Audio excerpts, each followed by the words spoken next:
Welcome back, MTN Giants podcast, week 8 reaction. It did not go well this week. As we know, Giants lose 38-20 in Philly. They have still not won there since 2013. And of course, they lose Cam Skattebo for what looks like probably the rest of the year with a dislocated ankle, one of those ugly injuries that you are told to look away from the screen as they show the replay. So not what you want to see, and now it's up to Tyrone Tracy and Devin Singletary to carry the load. By the way, Singletary, awesome catch today. That might have been his best Giants play of his Giants career.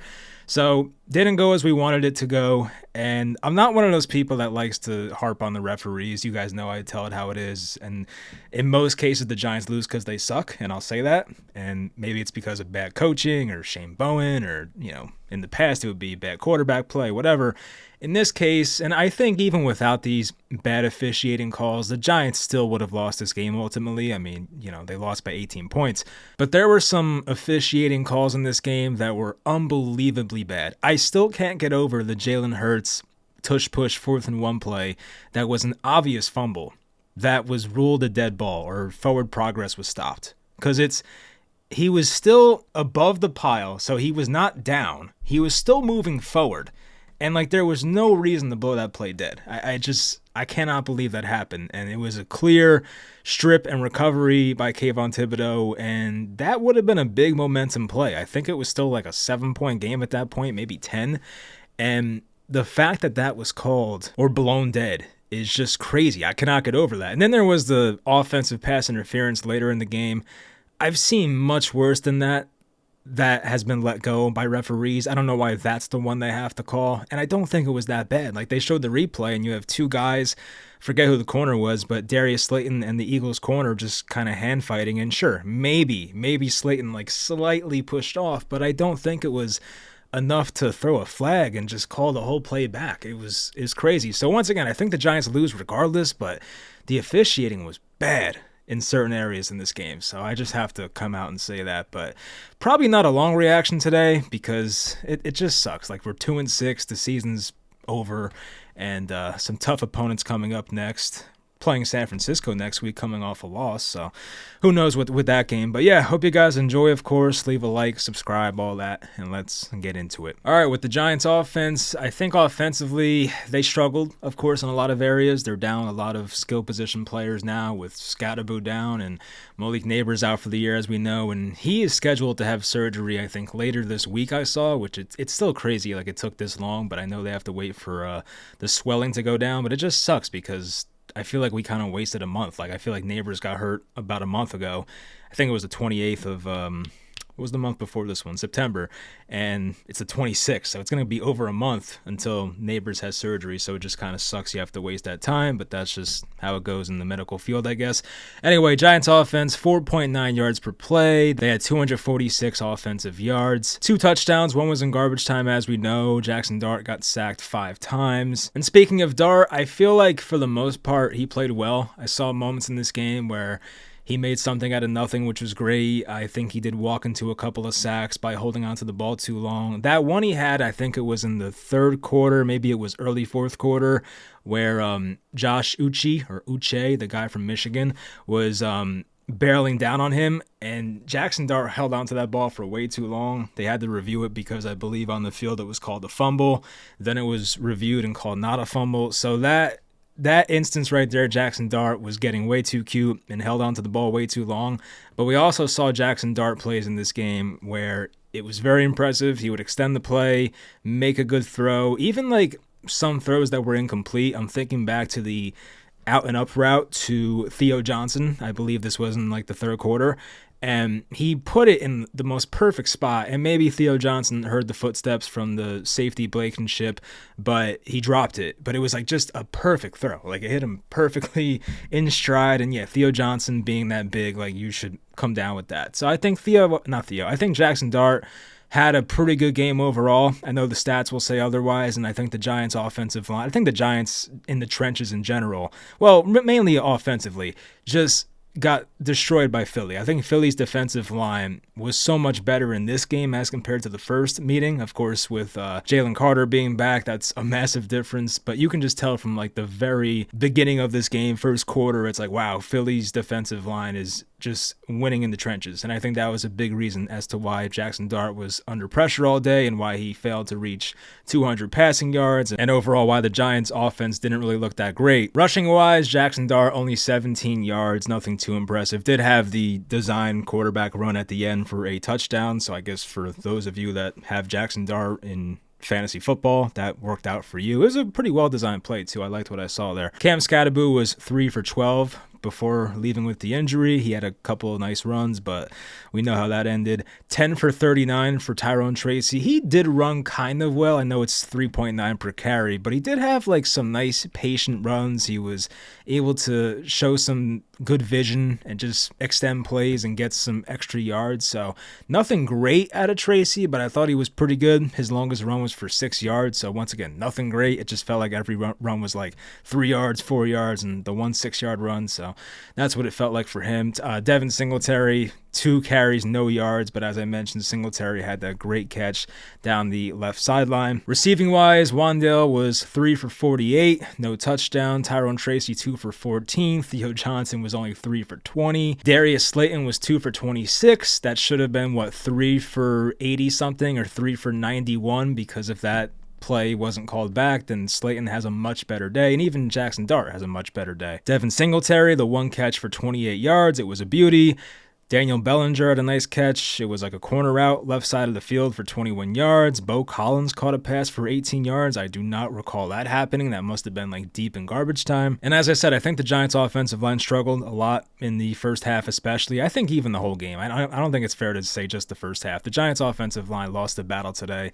I thought their defensive line looked pretty good. They had plenty of moments, and now as we transition to defense, they had plenty of moments where they got pressure on Jalen Hurts.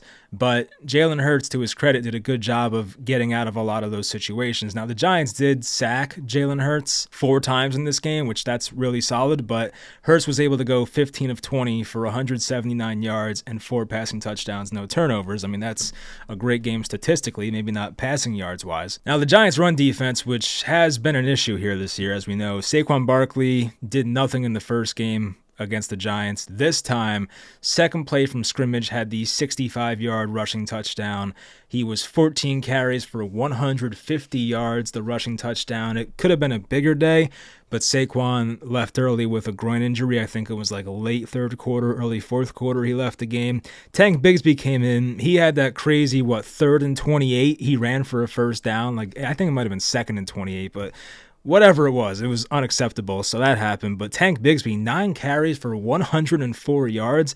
That's absolutely insane. Jalen Hurts was 4 carries for 22 yards. And for the Eagles receivers, we know there was no A.J. Brown this week, which we thought was going to be like a massive thing, but it turns out they didn't really need him.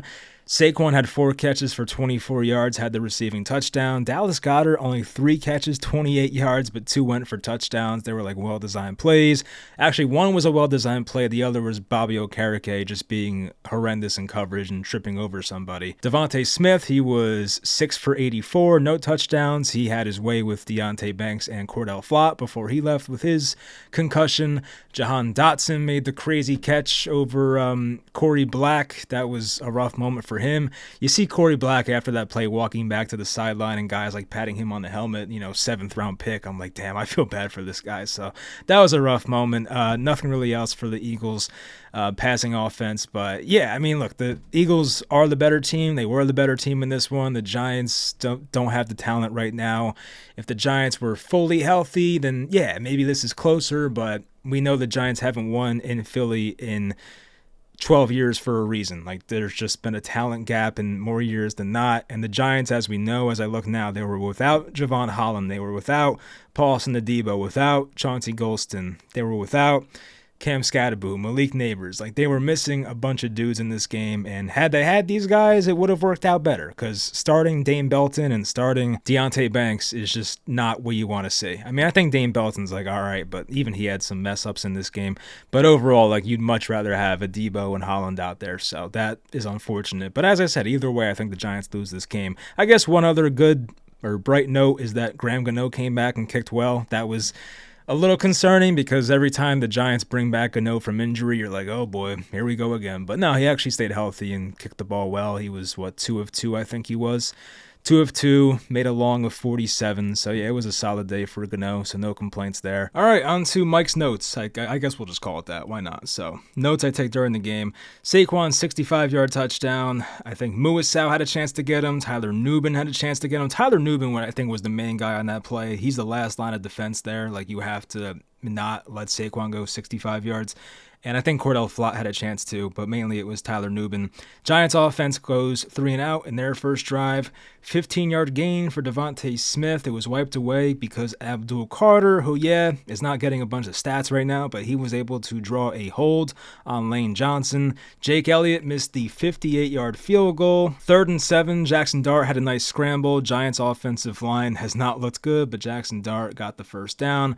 Darius Slayton had that one curl on the bottom of the screen. I remember this one. He had some nice yards after catch, picked up 19 yards on this play. Dart found Skattebo on, I believe it was a wheel route, but I think Tom Brady called it something else, and I want to trust Tom Brady there. But it looked like a wheel route, made the linebacker fall once again, and Skattebo scored the touchdown. So that made it a 7-7 game, and I thought at that point, I think probably a lot of us thought that we were going to have a game here, like it was going to be competitive, but turns out that was not going to be the case. Will Shipley had a nice return to like the 46-yard line, so Eagles had good field position. 4th and 3, Jalen Hurts scrambles up the middle for a first down. Kayvon Thibodeau almost got him on that play. Art Green had a hamstring injury, so that was another cornerback down for the Giants. They could not afford that. Devontae Smith, a 26-yard crosser against Cordell Flott. As I said, Flott kind of struggled in this game, and Flott's been really good this year, so I don't want to shit on the guy, but he had a tough time against Devontae Smith. Burns lit up Jalen Hurts on a scramble near the first down marker. They threw a flag at first. Replay assist said no flag because, I think Jalen Hurts was technically out of bounds when he got hit, but it still was so bang bang, and I don't blame Brian Burns for making that play. I don't think Brian Burns is a dirty football player. I don't think he would hit Jalen Hurts that far out of bounds, so I don't think it was anything intentional. So they picked up the flag, and this is the moment where I think the game changed because, as I said, 7-7 tie. We're thinking we have a game here. 4th and 1 after that Brian Burns hit, and they do the tush push as they always do, and Jalen Hurts is still on top pile. He's still moving forward, which is the part that bothers me. How is your forward progress stopped when you're still moving forward? That's the part that annoys me, but I get it. You miss calls, referees aren't perfect, human error, I get it. Although I hate it. I say this about baseball all the time. Baseball has the ability to have the perfect strike zone and get every single ball and strike correct, and they still choose to have human error. It makes no sense. Football is different because football is very subjective, and this is a subjective call, is when does a guy's forward progress stop? But I think any person who's not being biased can see that Jalen Hurts is still moving forward as the fumble occurs. I just could not believe that was called. Brian Dable was obviously livid, rightfully so, tried to challenge it, but unfortunately in this league, you cannot challenge when a referee blows a play dead. It just doesn't make sense, and we've seen this happen before. There was a game, it might have been Rams 49ers at some point this year, where I don't know if it was a 4 o'clock game or one of the primetime games, but it was on a kickoff return. I think one of the 49ers returners fumbled the ball. It looked like a clear fumble, but then a referee blowed the play dead because of forward progress, and I think it was Sean McVay tried to challenge it, and he was pissed because the referee blew the play dead, and it shouldn't have been, so they got screwed out of a fumble. And it's a similar thing here. I think this one's even worse. I have not seen a call this bad in a bit, but yeah, it just is what it is. And then Saquon Barkley catches the swing pass for a touchdown as he trails the tight end, and Philly goes up 14-7. And it's just crazy because the Giants should have had the ball around midfield, and then they just get screwed, and that changes the momentum of the entire game. Jackson Dart threw an edge rusher off of him. This was a cool play. He was kind of rolling to his right. He had an edge rusher on him. He threw him off of him, and he rolled to the left to find Darius Slayton coming back for a 7-yard gain. There was a dump off on 3rd down to Tyrone Tracy that picked up a first down. There was an angle route to Cam Skattebo. This was the injury.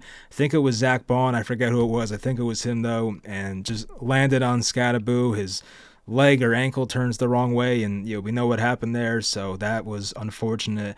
Next play, they go a deep ball to Darius Slayton, who tried to one-hand it. It falls incomplete. I thought maybe he could have caught it. I think with if that's Malik Neighbors, he probably catches that, but it's Darius Slayton. 3rd and 7 on the next Eagles drive. Jalen Hurts gets sacked. Brian Burns was there. Carter was there. Kayvon was there. Darius Alexander got the sack. I think that was his first NFL. No, maybe not first NFL sack. I forget. I feel like he's had one already, but that might have been his first sack. I forget now.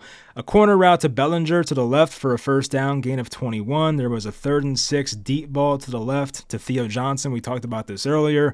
Theo should have caught it, but he heard the footsteps from, I think, Reed Blankenship, and the pass fell incomplete, so that sucked. But Graham Gano made a 47-yard field goal to make it 14-10 Philly. Devontae Smith, next drive, had back-to-back first downs, picking up 11 yards on the first one, 12 yards on the second one. Cordell Flott was in coverage, then Cordell Flott got hurt. We did not see him come back. There was a slant to Dallas Goedert on Tyler Nubin for a touchdown. So it was 21-10 Philly at half. Giants have the ball, start out the third quarter. Jackson Dart was dancing in the pocket for too long, takes a big loss on a sack by Jalen Carter. Giants go 3 and out. Deonte Banks started getting cooked by Devontae Smith on the Eagles' first drive out of halftime. Corey Black had a pass interference on Darius Cooper on 3rd and 11, automatic first down. Raheem Nunez-Roches had a sack on Jalen Hurts, loss of 5. Jake Elliott good from 40 yards to make it a 14-point Eagle lead, 24-14 or 24-10. 3rd and 8, Theo Johnson was hit over the middle for a first down, gain of 9. There were a lot of third down conversions on this drive. Then there was a 3rd and 12. This was a great play by Jackson Dart. He put the right amount of touch on this pass. He was rolling to his left. There was a defender in the middle, I think a linebacker, and Jackson Dart just had to lob it perfectly to Theo Johnson, which he did, to pick up the first down on 3rd and 12. It was a very catchable ball, a great ball by a quarterback there. Then 3rd and 7, Dart underthrew Devin Singletary, but Singletary, I think this was his best play as a Giant once again, makes this insane catch with Nakobe Dean just draped all over him, and he just came back for it, made this great catch. The ball was maybe a foot off the ground. So great play by Devin Singletary, unexpected, but we'll take it. Then on 3rd and 10, the Giants could not convert their 4th third down of that drive. Jackson Dart was sacked trying to step up, but Graham Gano made a 34-yard field goal. Then here was where the game started to pull away. Tank Bigsby had the 2nd and 31 play where he changed fields and he picked up a first down, which you just can't have that. I think it was Muasau and Corey Black had a chance to tackle him on that play, but they couldn't get off their blocks. Dallas Goedert had a nice walk-in touchdown where Bobby Okereke slipped. We know Bobby Okereke in coverage. It doesn't look great sometimes. Dart nearly had a bad fumble. That was the Josh Uche play where he just waited way too long and allowed Uche, I forget how to pronounce it, but Dart took way too much time to get rid of that ball, and it was a near disaster. He got sacked again. Then he found Darius Slayton on 4th and 11, a bomb touchdown. Horrible call. We know what happened there. It might have been Quinyon Mitchell. I forget who it was now on defense. Yeah, I'm not seeing who it was, but it was 4th and 11, 9:46 left in the fourth quarter. They were down 31-13, but still, if they get the touchdown there, make it a 2-point conversion, then it's 31-21. At least it's a game at that point, but I guess we'll never know. So that was unfortunate. And then, of course, I stopped taking notes after Jahan Dotson mossed Corey Black. I wrote down that's the game, it's over at that point. So that made it, 38-13, 40-yard touchdown, Jalen Hurts to Jahan Dotson. And that was it. So not ideal. There was some garbage time in here. I mentioned the Bo Collins catch for 18 yards. Yeah, it was 18 yards over the middle, tackled by Marcus Epps. I just guess I didn't see that one. And then Jackson Dart had the garbage time touchdown, 2:49 left in the fourth quarter, made it 38-20, and that was the game. So yeah, unfortunate one. Just, I know there's a big talent gap and whatnot, but I also think the officiating was garbage, and I don't know. It would have been nice to just get those calls right. I think the game could have changed. I really think when it was 7-7 and you get a fumble near midfield, but then the refs say you're not getting that fumble actually, and then Philly goes down and scores, it's that is such a, I don't know, that's so hard. That's a lot of adversity. You're already on the road in Philly, tough environment, and you're a 2-5 football team. You've lost a couple of close games already this year that you should have won, and I just feel like a lot is going against them there at that point. So it's tough. That should not have been called, and it just is what it is. I mean, sometimes it goes your way, sometimes it doesn't, but NFL officiating is not perfect, and I don't know if it'll ever be, but that's an instance where it was really bad. And then the Darius Slayton call. Yeah, that's another one where pass interference is subjective, and they tried that rule 5-6 years ago where they would challenge pass interference after that Saints and Rams playoff game mishap, and even that had to be taken away because we don't know what's pass interference, what's not. Subjective call. So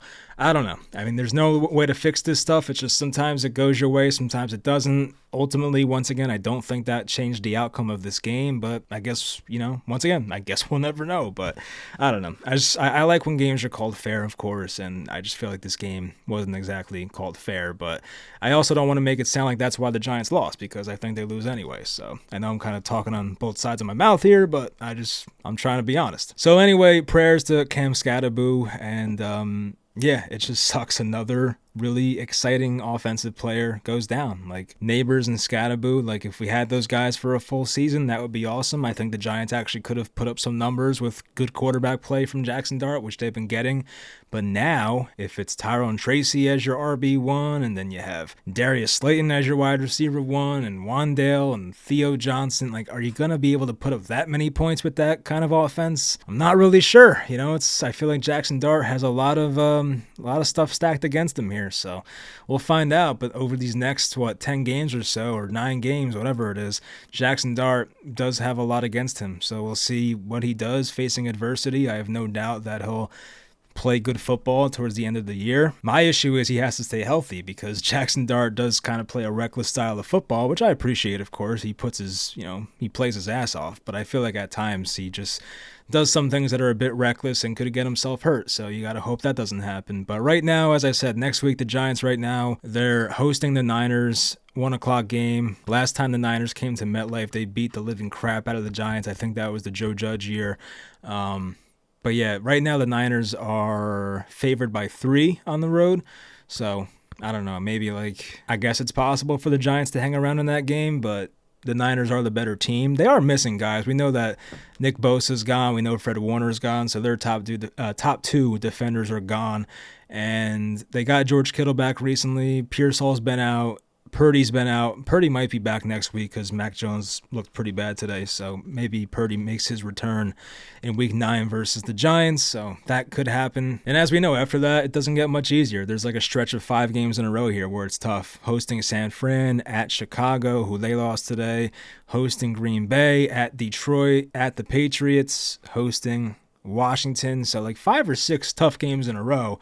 And as we know, the final month of the year, it's not as bad. They get the Vikings, who the hell knows what they are, at the Raiders, who may be worse than the Giants, and then they're hosting the Cowboys to close out the year. So I think the Giants, they'll still get a couple wins to close out the year. They're 2-6 right now. I still think they can get to 4, maybe 5 wins, but it's not going to be pretty, at least. And today, for instance, was not a pretty one. So tough day to be a Giants fan, but at least we beat them 10 days ago, or no, 2 weeks ago, whatever it was. So that was nice. But this game was not one that we're going to remember fondly. So as I said, hopefully Skattebo gets healthy as soon as possible. Hopefully he's back next year, week 1, no limitations, and we'll go from there. So just bad luck and bad officiating, but that's how it is in the NFL sometimes. So yeah, hope you guys enjoyed. I'll talk to you guys next time.